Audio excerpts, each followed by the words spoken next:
Hello, my name is Robin Surf, and this is Math for Teachers 2, Module 2, Chapter 9 presentation.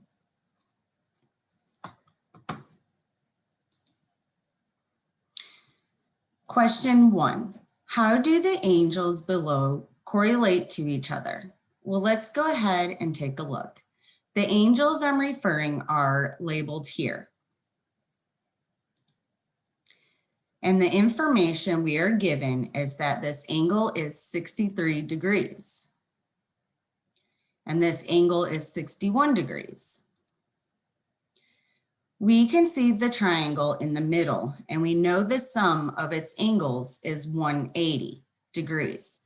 So if we derive the angle 7 is 56 degrees, now take a look at angles 6 and 8. Those angles are supplementary to the ones next to them, meaning angles 7 and 8 must add up to 180, and the angle 6 plus 61 must add up to 180. So this means the angle 8 is equal to 124 degrees, and the angle 6 is equal to 119 degrees. Angles 8 and 12 and angles 6 and 9 form straight lines. So adding them up together must be 180 degrees. So when you subtract those numbers from 180, angle 12 is equal to 56 degrees and angle 9 is equal to 61 degrees. If you take a look at angles 2 and 3 put together, they are complementary to angle 8. So angle 2 plus angle 3 must be equal to 124. We know angle 5 is 56 degrees because it is complementary to angle 12. This angle 56 degrees because of its correlation to angle 5. So angle 4 is 61 degrees. Since it is complementary to angle 9, we also know that angle 2 is 63 degrees because of its correlation to the other 3-degree angle. And there are many ways to find angle 3, but forming a straight line with angles 1 and 2, angle 3 is equal to 61 degrees. Let's go ahead and move on to question 2.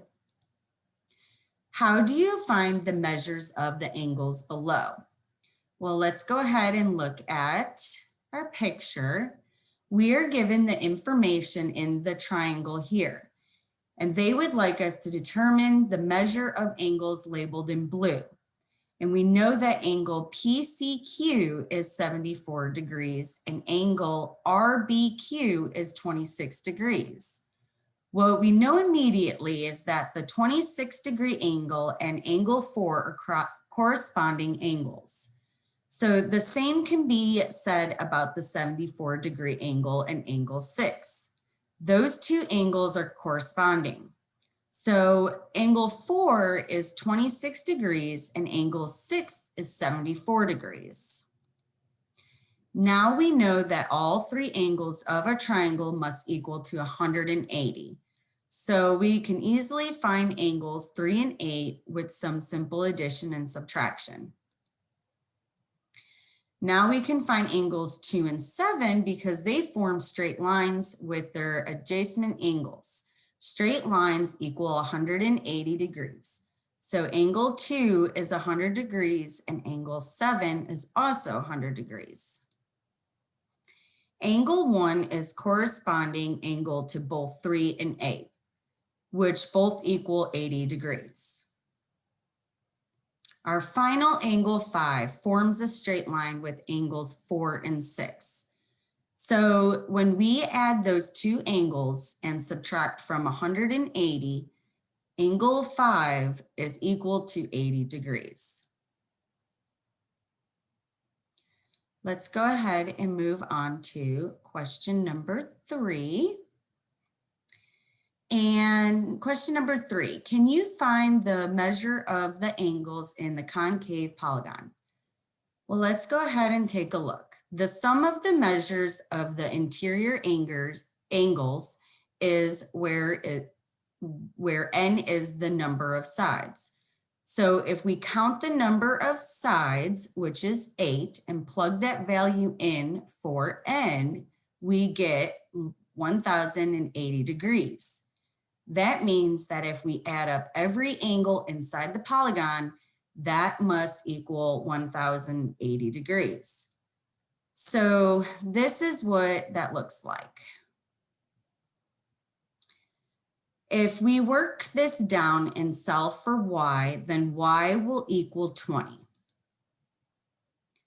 So the only thing left to do is to subtract the number 20 in for y at each of the angles in the polygon.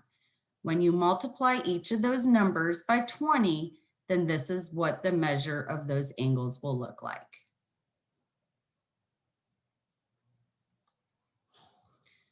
Let's go ahead and move to question 4. Can you find the interior, exterior, and central angles?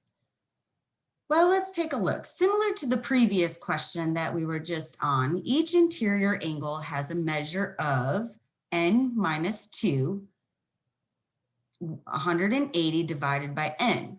So each exterior angle is 360 divided by n. And the central angle has a measure of 360 divided by n.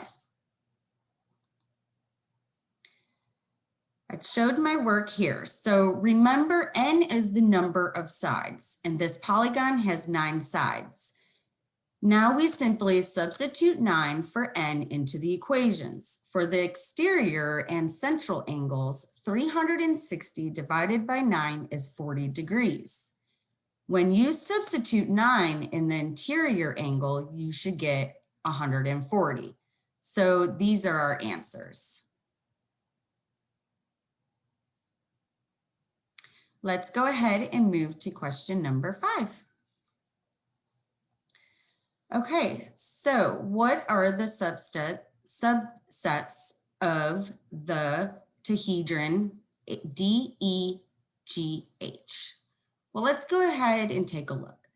We are given this cube and asked to draw a tehedron using the letters D, E, G, H. You can think of the tehedron as a 3-dimensional triangle, basically a triangle which has a base and can stand up on its own. The instructions tell us that none of the faces of the tehedron are in the planes of the faces of the cube. So let's take a look at what this looks like. Are you now able to picture in your mind this figure inside the cube where none of it faces through the planes of the faces of the cube? I hope that helps. Let's go ahead and look at number 6.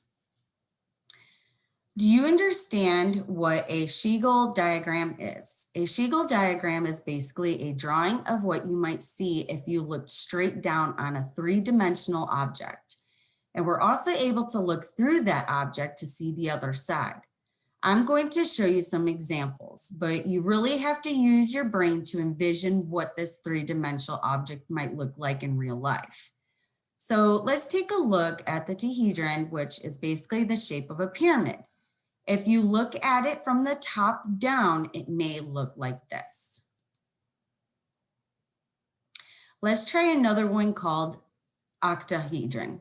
If you were to put 2 pyramids together by their base with the points on each end, that would be an octahedron. So what would the edges of this octahedron look like if you looked straight down? Let's take a look. Okay, now let's try the last one called icosahedron. And this is an object which has 20 faces and 20 sides. So what might this look like? Let's take a look. This is probably the most difficult one.